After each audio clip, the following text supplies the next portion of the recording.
Hey guys, I want to take a minute today to talk about the top sheep creek, also known as the Dilly Dilly, for its kind of a spin-off of its designer's name.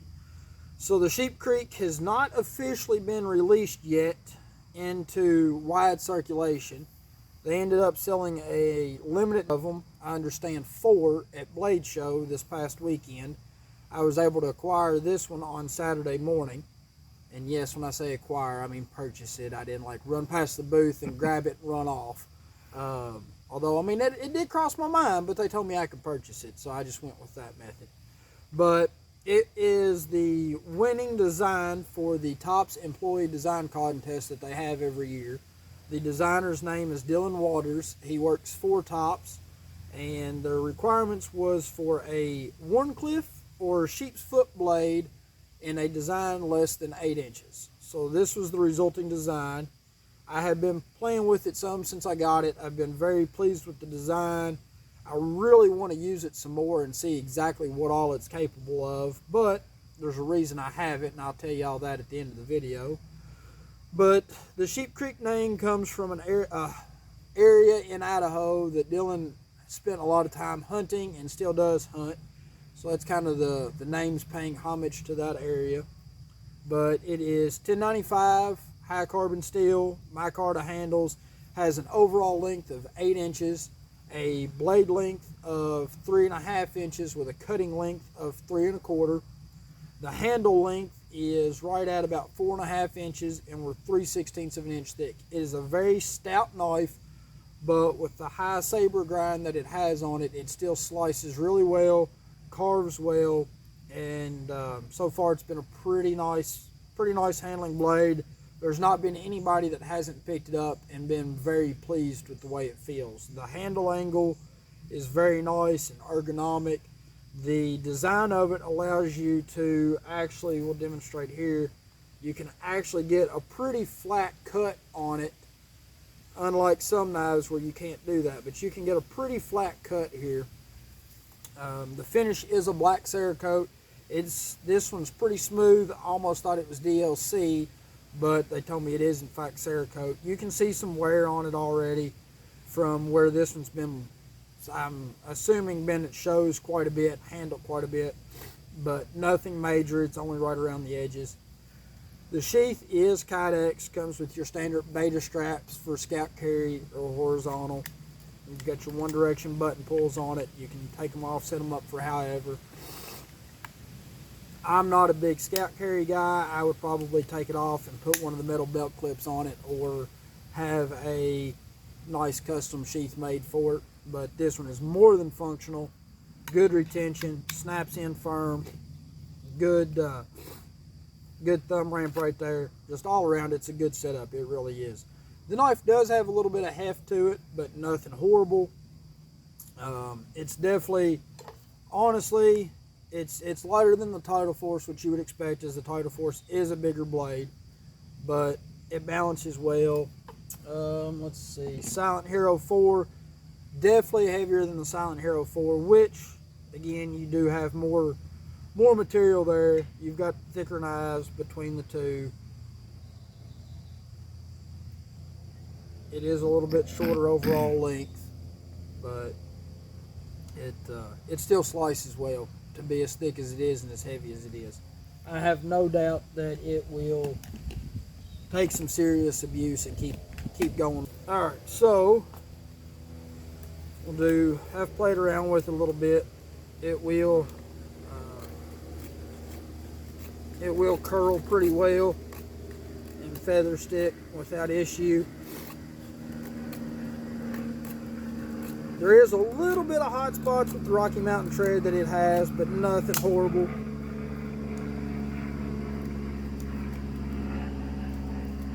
Set that back on my glove so we don't ruin the blade for you all.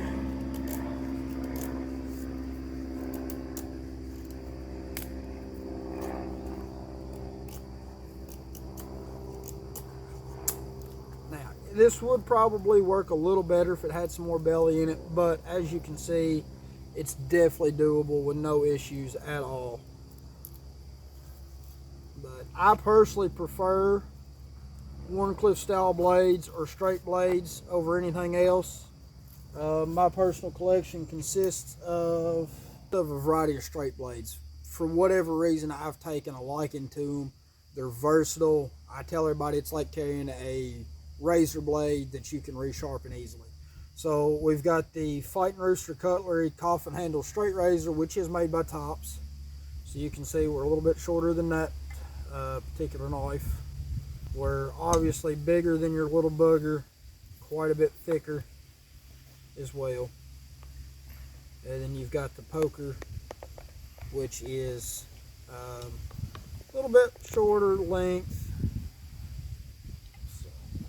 But straight blades to me, I find they cut well. They make good, clean, precise cuts. For an EDC knife, general use knife, they're really hard to go wrong with, in my opinion, because they're super easy to sharpen. You can get good edges on them, and I mean, they're just precise. You've got a good tip on them to work with.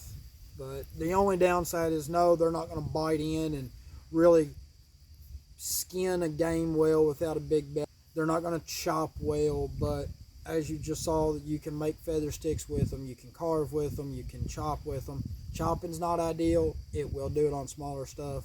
Overall, from my personal experience, though, I mean, it's really a hard blade shape to beat. And I think the Sheep Creek, with its thickness and the handle ergonomics, it's going to make a great knife in this 8-inch size range. So definitely a knife to keep your eyes on, and one that I feel like is going to probably be pretty popular model. As you all typically know, Tops Knives makes great knives. They're all USA made in Idaho. They're seeing it hand finished. All of their components are sourced from the US. So screws, lanyard tubes, sheaths, kydex, it's all USA sourced. So they're great knives.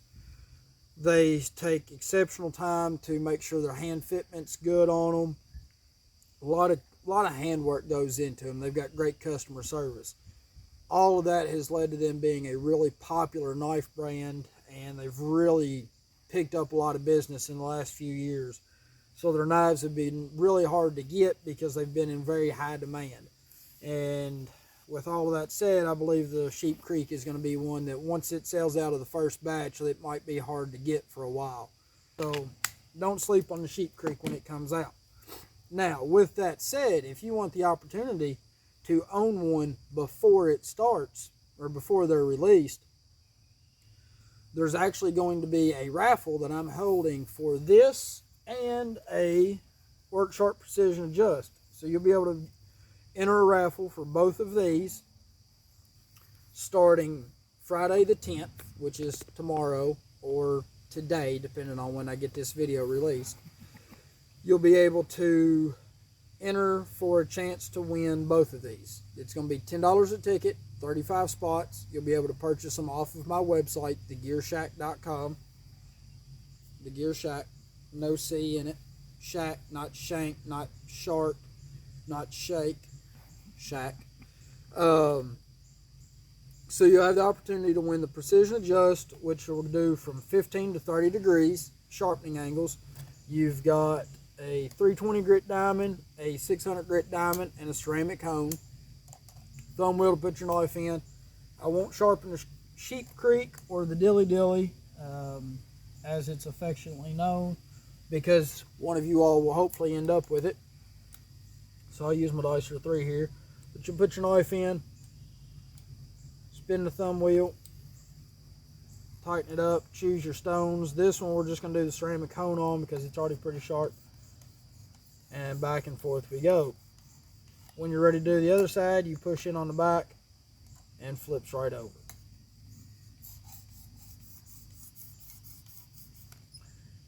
It is held together by magnets, so it comes apart real easy for transport.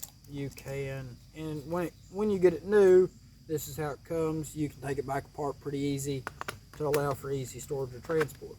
So, if you want a chance to win the Sheep Creek, which is serial number 22100, So pretty early production model, and a outstanding sharpener to keep it in good shape with. Now's your chance. Don't sleep on it. I expect tickets or spots to sell out fast, so jump over to the website. Tomorrow, 6 p.m. Eastern time, they'll be up on the website, and purchase it there. There'll also be 2 other raffles going on as well, so just keep your eyes open for those. Thank y'all. Have a good one.